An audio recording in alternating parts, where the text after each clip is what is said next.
fans from all around the globe.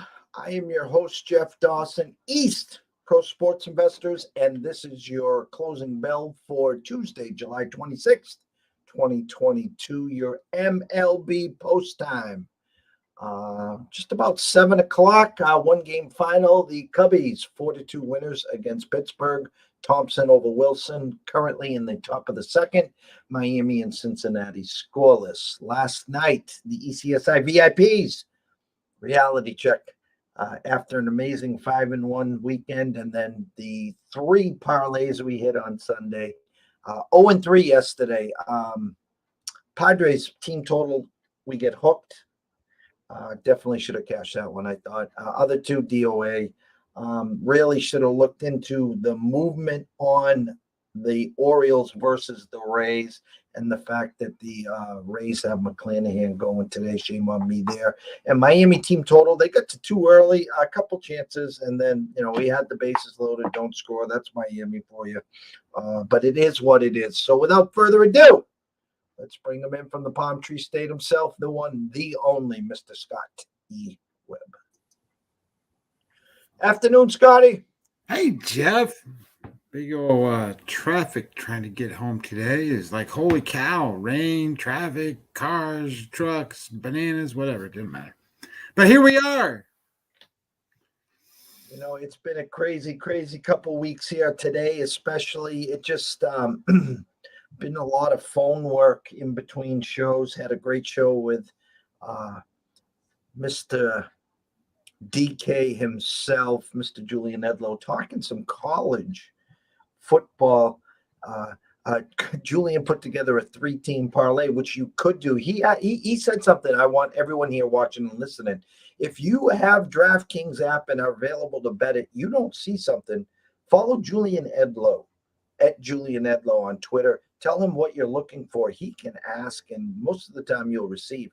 Put together a 3-team parlay. Our producer Kiefer put some clips together, put it on TikTok. In about 4 hours, we got almost 50,000 views already. So it was it looked like a chalk sandwich, and but it's minus 125. It's a great ticket to have. So that is that. Menu today, full slate. Let's get to work. The slate is yours, sir. Well, I found this board to be really tough today. Lot of what I think are probably good pitching matchups, and then when your poor pitchers match up, they match up with each other too. So it was a little difficult, but just starting out, McClanahan and the Rays playing today, I think it's overpriced. I don't think you want to get in this game. And I think Watkins can surprise you. I mean, he's been pitching pretty well. His game score for the season is 47, but Jeff, for the last 7 games, his game score is a 63. That's ace-like. I mean, that's outstanding. His Sierra metrics, XFIP metrics, not so good today. There's a definite edge there from McClanahan. But what I thought was interesting is ERA minus numbers, which don't always show everything, and neither does Sierra. But 37 for McClanahan, which is just phenomenal number, lowest on the board. Well, one of the lowest on the board today. 30 for Watkins, so that's pretty good. I mean, he's been throwing really well, and keep in mind that these right now, when you talk about offenses coming out of the break, Tampa Bay's 22nd. I shouldn't say it that way. Tampa Bay has scored 13 runs. I've got it sorted by runs right now because I think it's pretty obvious the teams that are scoring and winning are certainly winning. The teams that aren't scoring are losing, and they've scored 13 runs. Baltimore scored 17, so not much different, but I would say Baltimore's offense is a little better right this second, and obviously you got a much better pitcher with McClanahan, but I think the numbers aren't where you want them to be. If you want to go first 5 in this game, I think it's like minus 150 or something. And then, you could do run line the whole game, but I don't trust that necessarily just because of the way the offense works. So I stayed off that game. I see a lot of people trying to tell you to go bet Tampa Bay, and I don't blame you for betting Tampa Bay, but I like it to be a little better than that. That Atlanta game with Strider and Nola is interesting to me because my line says Nola should be the favorite. Nola's one of the best pitchers in baseball right now. But he's off a game score 89, and Strider's off a game score 34. So I think you're going to see a better performance from Strider today. I also think that in looking at numbers, Nola's numbers against Atlanta have been good in his last, say, 5 starts. But over his career, it hasn't been that good. So I don't know which Nola you're going to get today. And then when I just pulled up the offense and just tried to say, okay, where are these guys at? Offensively, Atlanta's 18th, Philadelphia's 23rd or something like that. So neither one are just knocking it out of the park. Philadelphia's got 13 runs. Atlanta's got 20. So I would say you got a definite edge with Atlanta on offense. But you're going to get that metered by the pitcher on the mound for the Phillies. So I just stayed away from that one. I thought this reminded me on Sunday when I was talking to Riley. We had the White Sox over Bieber, and it was a cease minus 155 overnight, and it was just begging you to take Bieber and the value. The respected overnight number, Scotty, was Strider minus 135. I mean, you never get Nola, plus 115, 120 at home. Vegas has really made a stance here, in my eyes, saying that they're putting their stake in Atlanta today, and Philly beat them up yesterday. So I think Atlanta's the right side. I stayed away because Nola's been our kryptonite. When we take them, we get screwed. When we go against them, we get screwed again. So I will just say on the show right now, I think Atlanta's the right side. I think that they find the win. We stayed away. Well, I mean, when you look at the game yesterday with the Phillies, they won with a 3-run home run in the 8th inning. So it's not, but that's how baseball is won today. I mean, you gotta get guys on base and they get hit a home run. So look at the Yankees. That's all they do. St. Louis, Toronto is a weird deal. I put something in the Discord channel 2 days ago saying, hey, look, this is going to be a weird deal. Goldschmidt and Arenado are not playing. Hence, now you see a line that's like out of the just ridiculous number. And when I make my line here, I make it with those guys playing, and then I take them out. And when I take them out, that's a 9% change in the value of that team. So 9% value does not take them to minus 200 and whatever it was to start. Was it 250 or something? And now it's like 220 or some stupid shit. It's the most retarded number that I've seen. And you're going to ask Barrios who for the season, his game score for the season is a 46. For his last 7 starts, it's a 42. He's a below average pitcher. His ERA minus is a 136. Means he's 36% worse than an average pitcher. And you got him as a minus 200 against basically a playoff team. I get it. Those guys aren't playing, and those are 2 critical guys for this team. But if you want to look at what the line should be versus what the line is, the way I had it at the beginning with those guys playing, the line was going to be minus 130, and then when you take them out, the line's going to bump up to 144, something like that. That's the change. It's not when you take position players out, and especially 2 of them like this, that changes the dynamics a lot. But normally when you take a position player, I don't go through all the exercise because it doesn't change the number enough. In this case, there's 2 of them. They're both superstars. They're both got huge numbers. 9% is a pretty big number to change it. But if you're telling me that the Blue Jays are minus 2, what is it, 250 or something? I don't know. It's 225 at William Hill, a square book. Everywhere else on the strip, 210, 220, 205. Yeah. It's definitely an inflated number. And something too, Scotty, and you're bringing this up here.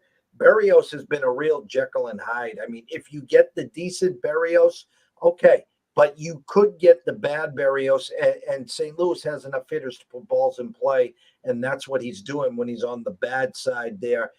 And on the flip side, the Polenta kid is actually starting to show some flashes.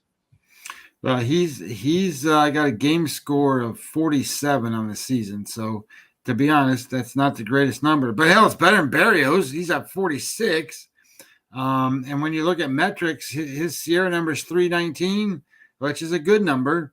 Barrios is 332, so he's better than him in that regard. What bothers me about these guys when they don't strike guys out, they rely on their defense, and he's that guy. He's a 6.7 strikeouts guy per 9 innings, and his batting average against is 337. So it's not like these other fooling guys either. They're hitting the ball. It's just a matter of whether they hit it towards the fielders or not. And they hit it hard. I mean, his hard hit rate's 32%. So that's not good either. So I didn't pull the trigger here, but it would if I'm playing this game, there's no way I'm playing Toronto. No way. I'm taking St. Louis all the way. And who knows, the guys that they got in the lineup aren't going to be as bad as the guys that the Royals just went up there and had the same problem. So they're not going to be those guys. They're going to be better players than that. So I think this game is ridiculously priced. The Cleveland and Boston game, I don't really have any interest in this. I don't have an interest in the bullpen for Cleveland against Boston. And then I don't want to bet on Winkowski because he's coming off the IL. He was on there for 2 weeks, so this is his first start since coming off, and you know how I like to bet against them. And at the same time as that, Cleveland's not scoring runs. So I think that there's no true value here. You're looking at a minus 130 number for Boston. I think that's probably too high, but I don't want to get involved in the game on the same side of that. So here we go again. It's one of those, like I said, this is, I think, a pretty challenging board with the people and the pitchers and all the stuff that's going on today. Clevenger, San Diego against Detroit. This kid Hill pitching for Detroit's not very good at all. But the number shows that. I mean, you're looking at a pretty big number here for Clevenger. I mean, it's minus 170, minus 175, something like that on the road. If you're trying to get into the first half on this game with him, you're paying. Yeah, I guess it depends on where you're shopping. 130 to 125 for a minus a half a run. That's probably the way to go if you want to get in this game. Clevenger's ERA minus number is 88, so that's pretty good. And the kid from Detroit Hill, it's 143, so that's not so good. And you got a 534 Sierra number, 530 xFIP for the kid against a 370 and a 403. And Detroit just hit the ball yesterday, so I look for Clevenger to be the right side here. I think that getting into him on the first 5 is better than, kind of waiting for all the whole thing, because you only got to cover the 1 run. And you're only paying, what is it? Minus, what I tell you was right there, minus 120 at circa. So, I mean, if you're playing it, I think that's the right way to go. The other game that I think was interesting is the Yankees and the Mets, right? The Mets opened as the minus 110 favorites, trickled around for a while. Now I think the Yankees are like minus 110 favorites, something like that. But I agree with that move. And the main reason that I agree with the move is not because Montgomery's a better pitcher, but because the New York Mets, since for the last 7 days, basically since the All-Star break and getting going here, the Mets have scored the 29th worst number of runs in baseball. They've scored 10 runs. Pittsburgh scored 9. That's how close they are to the bottom. The Nationals have scored 11. So when you start to look at where they're at, I don't, the Yankees could score 10 runs in the 5th inning, for God's sakes. So I'm just making that up. But you followed my point. My point basically is the Yankees have scored 23 runs, and I don't think they're even playing that well. So I think that you look at the offense, and all it takes is a little bit, and if you don't have any, you're not going to beat the Yankees. So I don't think you're going to beat the Yankees 1-0. If you're going to beat the Yankees, you're going to beat them 5-0 or something like that, or 5-1. And sure, that could happen. I mean, Walker's the better pitcher tonight. But the Yankees have seen him 8 million times, and he's got a game score against the Yankees of a 48, and his expected WOBA number is 366, which is the second highest on the board today, which means that they'll hit him. They've seen him, they'll hit him. Plus, he's off a game score 65. So I agree with that move. I think it's the right way to go here with the Yankees. I don't know what you think, but I would go. So I mean, if I'm playing tonight, which I haven't made any, I'm taking Clevenger in the first 5, and I'll take the Yankees.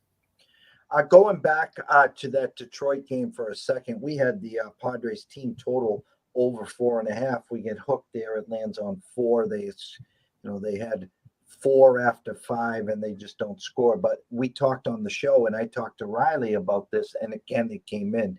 Teams playing Sunday night on the late game on ESPN and travel do not, I repeat, do not bode well on the win-loss. Now, I thought that they would get to 5 or better. They had leadoff doubles, guys on third with 1 out, and they just couldn't push them across. Even in the 9th inning, guy on second, no outs, and they can't push him across. So that one came through. The Red Sox and Cleveland, the funny thing, Scott, is that the Sox were the talk of the town and of social media after the weekend they had against Toronto. It was the bad news Bears and they come out in a pick'em game yesterday and win a hard-fought battle 3-1. And now the overnight number, they're minus 150, like they're back. I mean, they are putting together a Worcester lineup right now. Yeah, they got a AAA team out there, so be careful what you're betting on. Yeah, exactly. So 1 win, they're not automatically all of a sudden back there. The Yankees and Mets, again, an overnight number of the Mets minus 115. Yankees get pushed to 112. Subway Series, usually the easiest thing to do here is stay off this game. Whoever loses tonight, bet on them tomorrow. They usually get the split, and then they'll move on. St. Louis did put up 1 in the first, of course. So we might have the bad Berrios there. Atlanta already up 1-0 on Nola. And Yankees on the board first. So there you go there. I saw a couple things, again, tough board, and it sucked coming off an OFA last night. I saw 2 things, Scotty, be interested in maybe what you saw. And again, could be dancing with the devil here. The Arizona bats, we talk about pesky Orioles. Arizona bats have been pretty good of late. I think you get the real Rondon, an overnight number of 140, a corrected number of 188.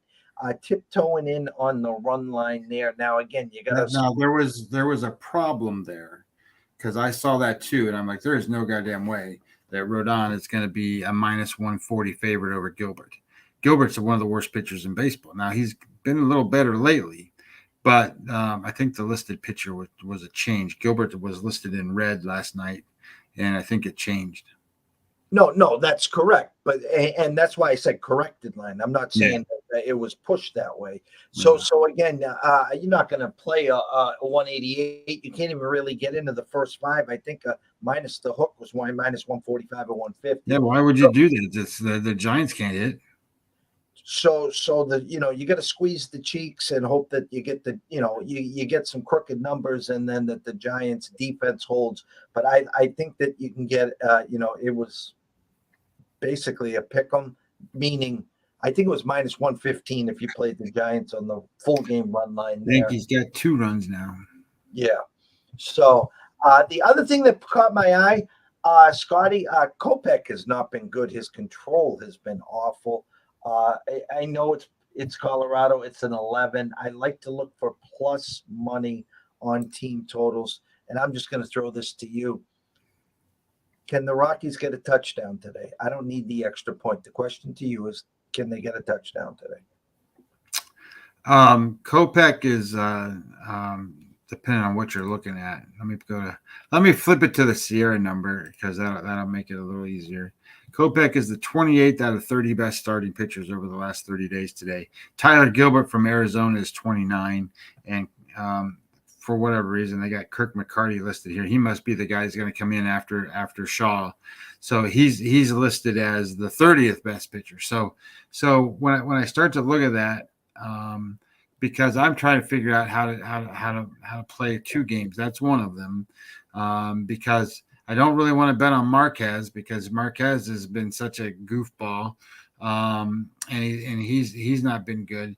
My thoughts here is that this is going to be an over kind of game, and 2 reasons. One, I think the White Sox are going to hit Marquez.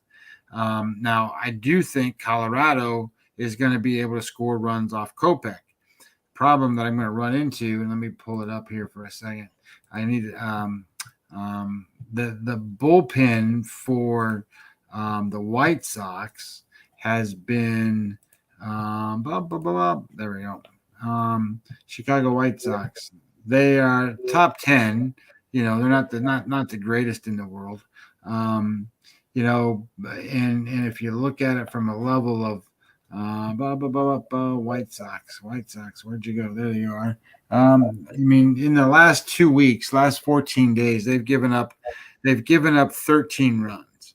So if you kind of look at that as okay, they're going to give up maybe 1 or 2 runs out of the bullpen. So if they give up 1 or 2 runs, you're going to need, you know, what is that? At least 5 runs from Kopech, 4 runs from Kopech. And will they leave him in there long enough? I'm going to guess they will because they're in Colorado, and this is game 1 of that series. So I think Kopech's in for a longer night. I think Marquez is in for a longer night. I think this is, you know, I told it last week we talked about it. I said, hey, well, this is the time to bet on the White Sox because I think they're going to start pulling it together, and you know they're going to lose games, but I think they're going to pull it together, and I think they're going to catch Minnesota. I think they'll pass them. I think they're going to win. I think they're going to win a division. So they need to win games like this for sure. So it wouldn't surprise me though to see Colorado hit. What was the team totals for the other side? I think it was 5.5 over 120 for Chicago and 5.5 juiced under for Colorado. And again, I was getting plus 120 on the 5.5 because it was 5.5 juice under 140 at one point. I see it.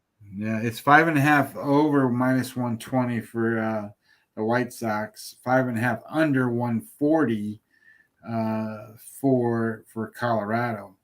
I think it's going to be hard for Colorado, but I mean, here's the reason I say that these guys have trouble for several reasons. One, like Kopech, he's got a 5.75 walk rate. I mean, he's putting guys on base like almost every inning.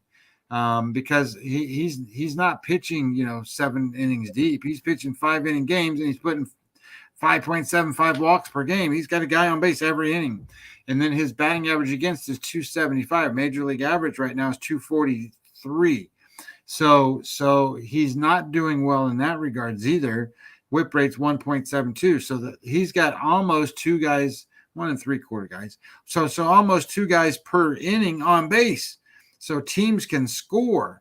And then on the other side of that, you got a 230 batting average against for Marquez, but he's got a 3.31 walk rate and only 6 strikeouts. So he's allowing people to at least put the ball in contact, and both of them are the highest. Well, Marquez is like the second highest guy on hard hit rate. So he ain't fooling people. They're hitting him. So you know, they're going to score runs tonight. Or at least in my mind, they're going to score runs. Marquez is off a game score 65 too. So theoretically, he's going to, you know, his game score for the season's a 42. So he's regression ripe. And Kopech's off a game score 47, but his last 7's a game score 39. So he's been like the worst pitcher in baseball. So he's regression ripe too after a 47. Right. Isn't that stupid? That's unbelievable. How many outs did you get? I don't know, 3. How many innings you pitch? I pitched 15. And oh my God. I've been watching him too because I'm a big fan. He was a Red Sox farm kid, and he's had some off the field issues, part of the sale trade. And I told Riley, I says, I will take Moncada and Kopech back in a heartbeat. I'll drive Sale to the airport. You can have them. And Yeah. he started laughing. Toronto puts up a quick 2. They said not so Oh, fast. 2-1 there. As you said, the slate was real tough here. It's kind of funny looking at the Seattle game, and Dunning has not been good at all. And here's Seattle coming off, a 14 game winning streak. I've talked about it at length to anyone that wants to listen. Once they lose the first game, you go back and they'll probably lose the second one. And they did. Houston set them in their spot. I did like them yesterday to get because of the number. I said you might be able to sneak a run line win, and they ended up giving up one late there. But I can't, Kirby, I can't be playing minus 170. So again, you got to look towards a run line there. And I think that Seattle will score some runs, yet the total's only 8. I don't know how is it 8 in regards to Dunning? I mean, your numbers cannot be. Dunning's been bad, but he's been good against Seattle. So his game score against Seattle is a 55. Okay. So that's pretty good. His ex-WOBA number is a 336, which means he's about average. And he's off a game score 17, Jeff. So I like that. When a guy's off of that bad of a number, that means it's instant karma. I got to have a good game to balance my number. So it wouldn't surprise me to see him actually have a pretty good game tonight. I wouldn't bet Seattle, but I possibly would say, hey, put some beer and pizza money on Texas. Yeah, we had a couple of those yesterday. We talked about Oakland yesterday, and it was just, I thought it was a perfect setup for it's hard to say a letdown in baseball because even if you have a couple guys that want to take the night off, you got other guys on the bench ready to jump in there. And again, Houston was flat. Oakland hit the ball, and the rest was history there. But for tonight's games too, I mean, they're begging for you to take Milwaukee, and so are you going to get Dylan Bundy or Al Bundy? I mean, I don't know enough against Small there. Right. Baltimore scored. Yeah, they scored 1-0 there. LA and KC, Zerpa versus Suarez. I mean, Zerpa's only made one start this year, and he only made one start last year. Now, so it's kind of hard to get a good gauge on him, and his metrics don't show well. But that doesn't necessarily mean he's not going to throw good. His ERA minus numbers are 45, so that means he was really good, but he don't strike nobody out, and he's got a high walk rate, and he's not expected to be this great kid. But Suarez has been bad. He's kind of like Kopech. His last 7's a 41.8, and he's off a game score 15. So if I had to choose, I would take the Angels pitcher tonight, just because I think he's going to do a rebound. You see anything else there to talk about? I thought it was interesting. Montas and Garcia pitching tonight, and I think that's going to be a great pitching matchup. I see the totals like 7, and it's getting bet down to 6.5. I don't want you to play 6.5, but I thought under 7's probably pretty good. Last start for Frankie for Oakland. I haven't heard the buzz. Everybody knows he's available. Everybody knows that he's the guy that everybody wanted to go get, but I haven't heard anybody attached to him. Like I keep hearing Castillo's attached to the Yankees, and then I heard something earlier today that Castillo might become a Dodger. So I don't know how all that's going to work out. But I mean, but that was what I heard. So I don't know where that's all going to end up, but it's kind of interesting. We shall see. We shall see. So right now, Toronto 2-1 against St. Louis. Bottom of the first still. They're still batting. Yankees, Mets still batting. Actually, let me go over here. Seemed to be a quicker. San Diego, Detroit 0-0, top of the second. Still bottom of the first. Mets do get one across, so it's 2-1 there. Toronto still batting 2-1, bottom of the first. Cleveland puts up 1-0, bottom of the first at Boston. Top of the second, Baltimore was able to get one in the first against McClanahan. Atlanta 2-1, top of the second and no score, of course, in Miami and Cincinnati. Closing thoughts. Marte had a home run there off of Montgomery. But they're that's obviously something the Mets need is they need some bats. Well, I think that I'm not so interested in these games tonight as this board's just not ripe for a lot of plays, but I'm way more interested to find out what happens at the end of the weekend going into the weekend and next week, because the trade deadline is the end of next week. So these guys got to make some moves, and when they do, you got to figure certain teams are going to be much, much better, and certain teams you might find go, oh my God, we just sold, right? We sold these players and did this and did that. So I was also a little confused. I saw Mark Feinstein wrote an article in regards to who are the teams that are trying to figure out whether they're buyers or sellers or not. And some of those teams he listed in there, I'm like, they know what they are. They're not, a team like, I don't know, let's like Baltimore, right?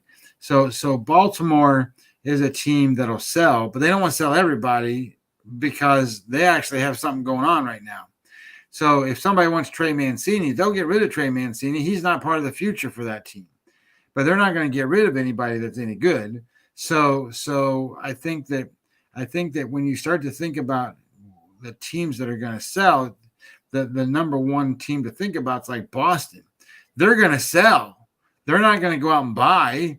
JD Martinez, they're trying to give him away, and I think the Mets are interested in him. So I think as things go down the road, it'll be real interesting to see how things play out. And I saw something that came across the line to me today too, not to change the subject, but this is football related, that Tua's not going to camp because he wants to sit out and get more money. Are you kidding? He didn't report to camp.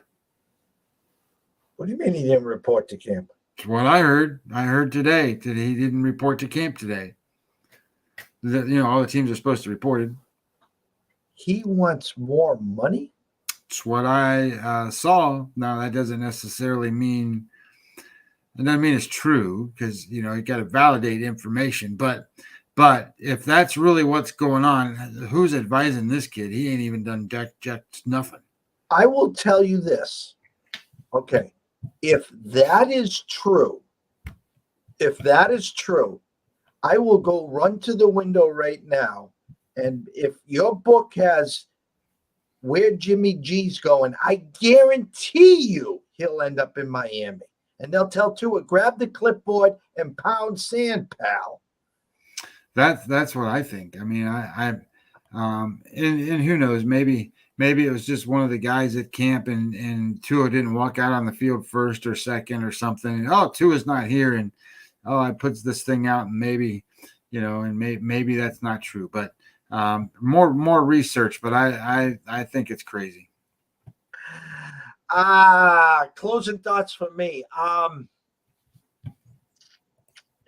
I think you hit the nail on the head. It was a brutal board today. And so I guess what I would like to say is this is, it had such an amazing weekend between Friday, Saturday, and then Sunday was just like a slot machine. And yesterday's board was okay. Again, I should have really listened to what I said. I mean, you had the plus 130 or 40 easy on the Tigers. Keep an eye on that Sunday night ESPN travel game there. That's been coming in like clockwork. But if you come out of the gates like we did, 0-2, 0-3, you don't just run to the window today and play 4, 5, 6 games. And especially with a board like today, we took 2 swings. I think, I just on Kopech's form, I think you're right. It could be a slugfest there, last man standing. I like our chances there to have the ability to get that touchdown there. And again, I think you'll know early which Rondon shows up. And as you said, Gilbert is not good. So maybe the Giants bats wake up there. But I guess my final thought is just, guys, don't press the window. You have an amazing week and weekend. You don't give it back.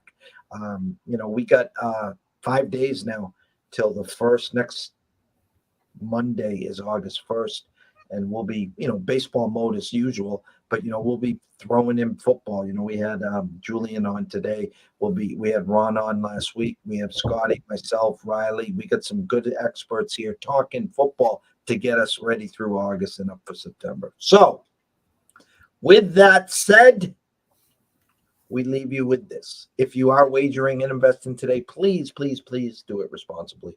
If you do have a problem, pick up that phone. There is an 800 number. Ask for help. Why? Myself and Scotty care. We want to see you here today, tomorrow, next week, next month, through 2022 and beyond.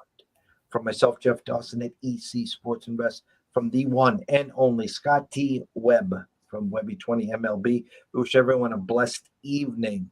Have a blast. Tomorrow is Wednesday. Andrew McGinnis at 1 o'clock as we cross the border, talk some CFL. And I think we'll bring Riley back at 4:30 for the closing bell. And we'll see you tomorrow. Have a great night, guys. Cash a few tickets, will you?